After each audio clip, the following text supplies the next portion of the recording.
Souvenez-vous, il y a 8 jours, la petite Zénabou, 3 ans, avait été kidnappée à Fougamou. 8 jours de cauchemar pour ses proches qui ont fait place hier soir à une joie immense car elle a été retrouvée du côté de Ntoum.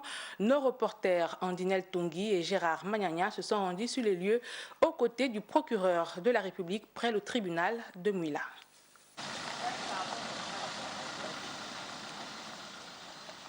À bord de ce convoi, la petite Zénabou, saine et sauve, une semaine après avoir été kidnappée dans la ville de Fougamou.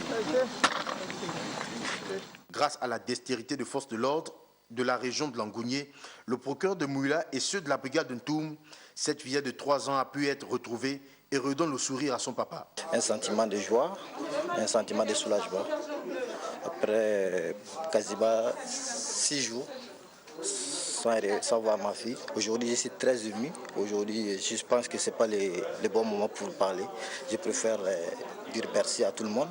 Merci au Gabon, tout court, tous les habitants du Gabon. La kidnappeuse, encore en fuite, s'expose tout de même aux sanctions prévues par le législateur. Le législateur prévoit pour l'auteur de cette infraction des peines lourdes. Peine de 10 ans d'emprisonnement au maximum, parce que c'est un délit. Le procureur de la République, près le tribunal de première instance de Mouila, ne compte pas s'arrêter en si bon chemin.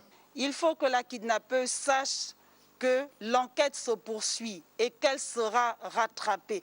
Peu importe le temps que cela nous prendra, elle sera rattrapée et elle répondra de ses actes devant la justice. Instruit conjointement par les ministres de la Justice et celui de l'Intérieur, Perrine Adam Obian et son équipe ont travaillé de jour comme de nuit à la recherche des Zénabou. Leur détermination a fini par payer. L'on espère que le cas de cette fillette donnera plus de courage à nos forces de défense pour l'aboutissement heureux de plusieurs affaires de même nature encore en suspens dans le pays.